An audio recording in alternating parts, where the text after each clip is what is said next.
Imagine hitting your 100th birthday. Okay, now imagine celebrating 100. Maybe even 114. Sounds a bit like science fiction, right? But for a growing number of people in one country, this is actually becoming reality. Welcome to the Deep Dive. Today we're looking closely at Japan and its, well, truly remarkable milestone. They've officially counted nearly 100,000 people aged over 100.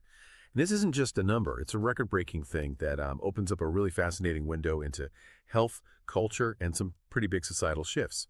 So our mission here is to unpack the factors behind this incredible longevity, explore the cultural side of things, and also take a critical look at the bigger picture.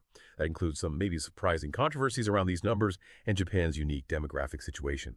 We've gathered insights from recent reports in places like the New Times, the BBC, Dexerto, New York Post, MyJoy Online, and Vanguard News. Let's jump right in. Okay, let's start with that headline figure because it really is staggering. Japan has officially broken its own record for the 55th year in a row, believe it or not, with 99,763 people aged 100 or older as of this September. Almost 100,000. If you look at the history here, the growth is just dramatic. When the government first started counting back in 1963, there were only 153 centenarians total. That number hit 1,000 by 1981, then 10,000 by 98. And now, like we said, nearly 100,000, going from 153 to almost 100,000 in just over 60 years. It's huge. It absolutely is. And what's really striking is how much things have changed globally for Japan. You know, back in the 1960s, they actually had the lowest proportion of centenarians in the G7. Really? Lowest? Yeah. And now they boast the world's longest life expectancy. It's a complete turnaround, shows some real public health success over the decades. And digging into those numbers a bit more, something immediately jumps out. The gender split. It's massive. Women make up an overwhelming 88% of the total. 88%. Wow. Yep, that's 87,784 women compared to just 11,979 men. It suggests, a complex mix of genetics, lifestyle, maybe social factors favoring women for extreme longevity there. That is a huge difference. And it's not just about hitting 100, is it? Yeah. We're seeing people push way beyond that. I was reading about Shigeko Kagawa, 114 years old, a retired doctor. Get this, she carried the Olympic torch at 109. Incredible. And Kiyotaka Mizuno, the oldest man at 111. These aren't just stats. These are people who've lived through so much change. It really makes you ask, how are they doing it? Yeah, that's the big question, isn't it? And there's no single magic bullet. It's more of a multifaceted approach to healthy aging that seems deeply embedded in Japanese culture. It really speaks to the power of consistent small choices over a whole lifetime. Diet is obviously a major one. The traditional Japanese diet, low in red meat, high in fish, lots of vegetables that contributes to low obesity rates. Right, the classic healthy Japanese diet we often hear about. Exactly. And that translates to fewer deaths from things like heart disease and certain cancers too, like breast and prostate. It's almost like preventative medicine built into their meals. Food as a long-term investment. So it's a lifelong pattern, not just a fad. Yeah. Small choices adding up. Precisely. And public health messaging has been key too. Think about salt intake. While much of the world saw sugar and salt go up, Japan actually ran successful campaigns to get people to cut back on salt. That shows a real national focus on health. Okay, so proactive public health efforts definitely play a part. What else? Well, active lifestyles are just normal. People in Japan tend to stay active much later in life. Lots of walking, using public transport, way more than, say, in the US or Europe. So it's just part of the daily routine, not a special workout? Largely, yes. It's less about hitting the gym and more about incorporating movement naturally. And then there's Radio Taiso. I read about that. It sounds almost charmingly old-fashioned, like a group exercise thing broadcast on TV. It does sound a bit quaint, doesn't it? But its impact is potentially quite profound. Radio Taiso is this short, 3-minute daily group exercise routine. It's been broadcast since 1928. Wow, since 1928. Yeah. And people do it in small community groups all over the country, parks, workplaces, schools. So is it just the physical exercise or is there more to it? That's the key point. It's not just about the stretches, those help, obviously. It's the routine, the shared activity, the social connection. It fosters a sense of community, fights isolation, gives people a small shared purpose each day. Some link it to ikigai, that sense of having a reason to live. The physical benefits are almost secondary to the mental and social ones. Ah, I see. So the movement is kind of a vehicle for connection and purpose. Yeah. That's really interesting. It shows how holistic their approach seems to be, which makes me wonder, how does Japan as a society actually celebrate this longevity? Is it just numbers in a report, or is there genuine recognition? Oh, it's very much recognized. It's quite deeply embedded culturally. They have a national holiday, Elderly Day, Respect for the Aged Day. Technically, it's on September 15th each year. National holiday. Yes. And on that day, anyone who turned 100 in the past year gets a congratulatory letter and a silver cup from the Prime Minister. A silver cup. That's Yeah. quite something. It is. This year, over 52,000 people were eligible for that honor. Imagine that. And you see officials like the Health Minister Takamaru Fukuoka publicly congratulating them, expressing, and I'm quoting here, gratitude for their many years of contributions to the development of society. That's a powerful message. It is. And it's particularly meaningful, perhaps, because Japan is also one of the world's fastest aging societies. So these celebrations feel like a strong statement about valuing the experience and contributions of older citizens. It's really something to see a society celebrate its elders like that, so formally. But okay, let's shift gears slightly. These incredible numbers, are they always rock solid? I seem to remember some debate globally about verifying super old ages. That's a fair question, and you're right to bring it up. While the figures are impressive, there is a layer of nuance here about data validity. It's not just a Japan issue. Some global studies do question centenarian counts worldwide.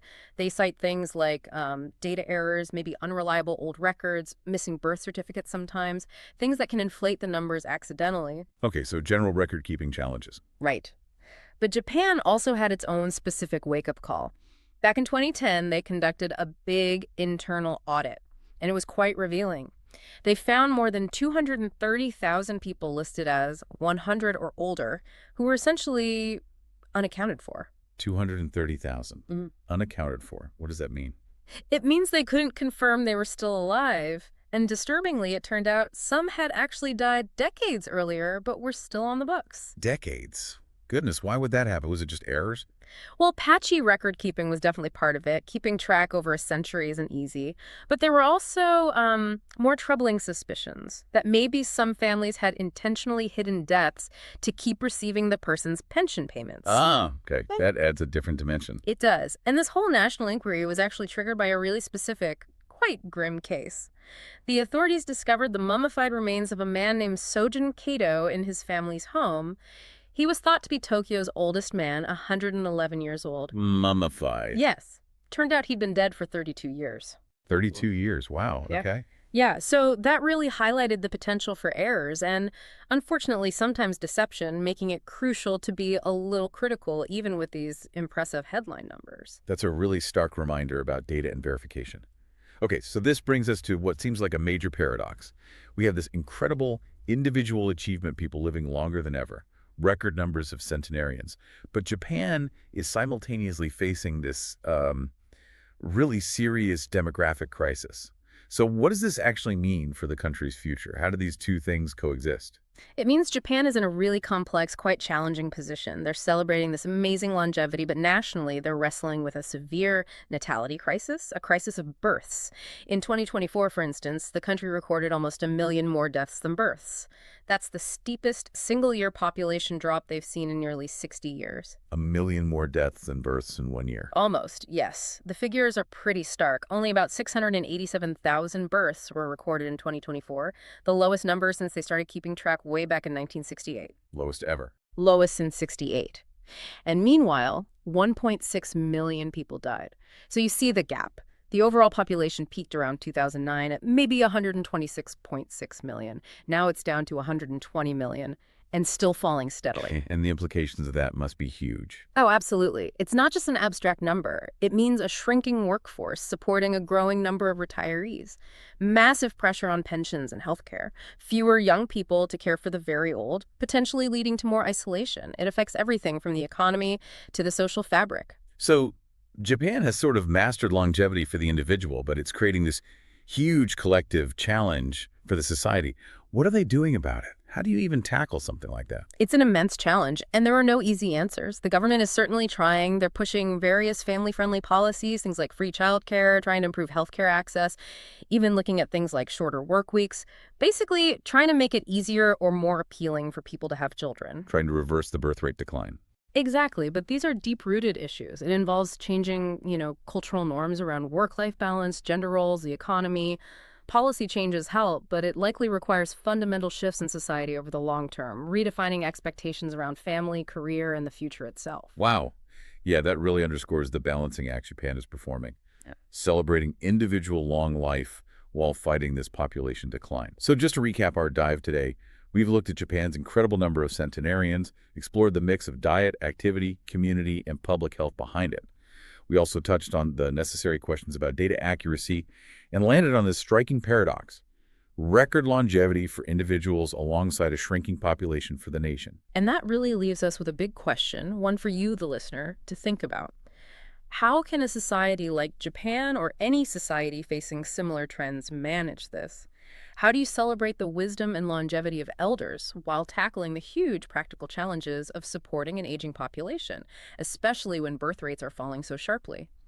What kind of innovative solutions, maybe cultural or policy-based, might emerge from Japan's experience that could offer lessons for the rest of the world?